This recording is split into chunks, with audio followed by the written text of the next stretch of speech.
If we really want to live zero waste lives, we must focus on reducing the number of things we buy. Reducing means to use less stuff.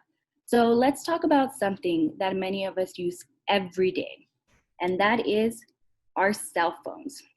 Now, students, I want you to take a minute to think about how many cell phones you've had your entire life. Has it been more than one, more than two, more than five, more than 10? Please take a minute to think about it, and I want you to keep that number in your mind.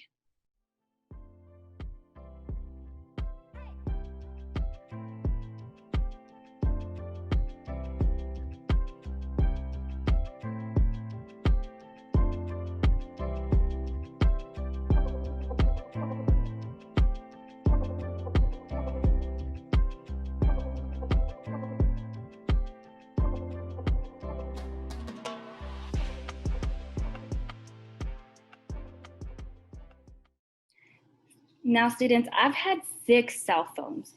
So why is it that we've had so many cell phones? Maybe they break, they get stolen, or we just want the newest model. For all of those reasons, we need or want new cell phones. But let's take a look at the environmental and social impacts of making and disposing of our cell phones. The story starts deep in our earth. In order to make these phones, companies have to mine precious resources like metals from the earth. These metals include tin, gold, and cobalt that are mined in areas around the world that can easily be exploited to obtain these metals.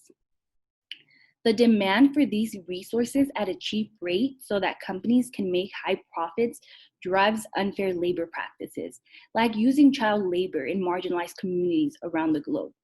They take advantage that often there aren't other employment opportunities in these communities, so people will take or be forced into these dangerous jobs. Mining these metals also negatively impacts the ecosystem of animals, like these mountain gorillas, who live in the forests and mountains where these metals are found. And yet, almost each September, we hear that there's a new cell phone coming out and that we should buy it. Why is this? Well, it's a marketing strategy to make all the cell phone companies more money by getting consumers like us to want to buy their new products. And they're targeting a specific kind of consumer. Who do you all think these cell phone companies are targeting? I want you to take a minute to think about it.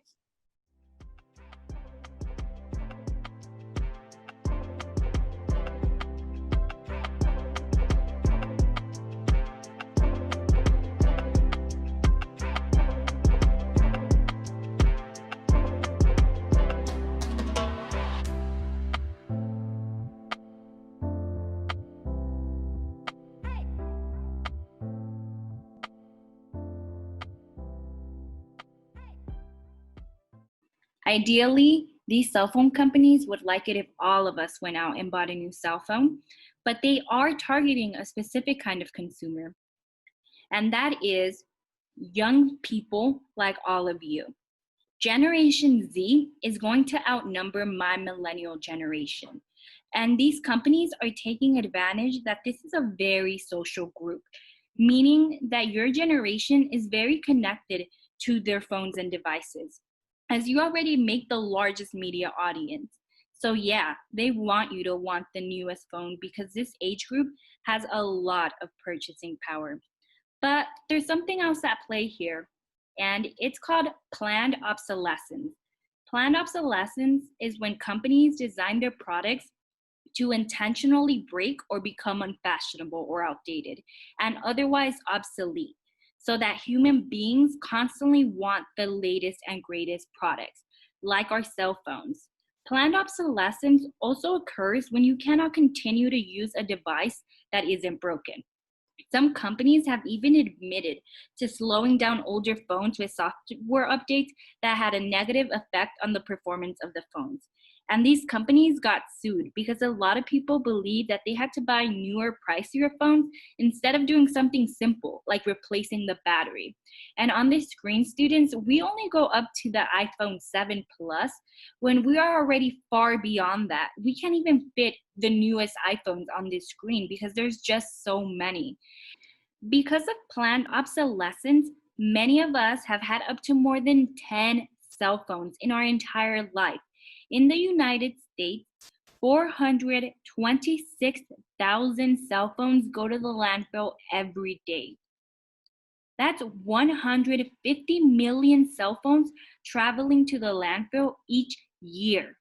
And what exactly is it that we're throwing away?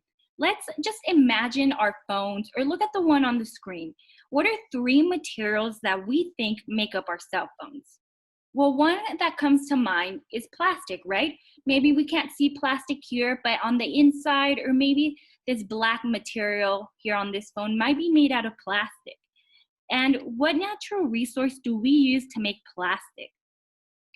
Well, plastic comes from petroleum, and we find petroleum deep down underneath the Earth's surface.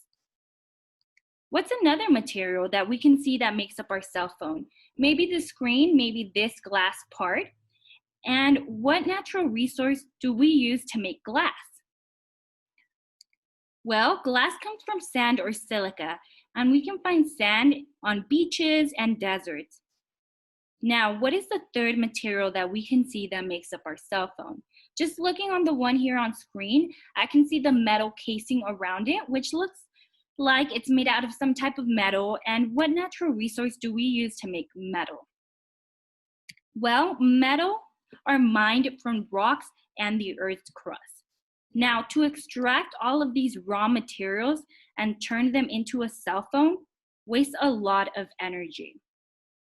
And what a big waste to throw all of these natural resources into a landfill. And some of you may be thinking that you just won't throw away your old phone into the trash so that it doesn't end up in a landfill. And instead, you'll take it to an electronic waste recycling location. And while this is the correct thing to do, recycling cell phones is a difficult process and should be considered a last resort for products that have really reached the end of their usable lives. Many times we think that our old phones are being turned into new phones, but we don't really know what happens to them.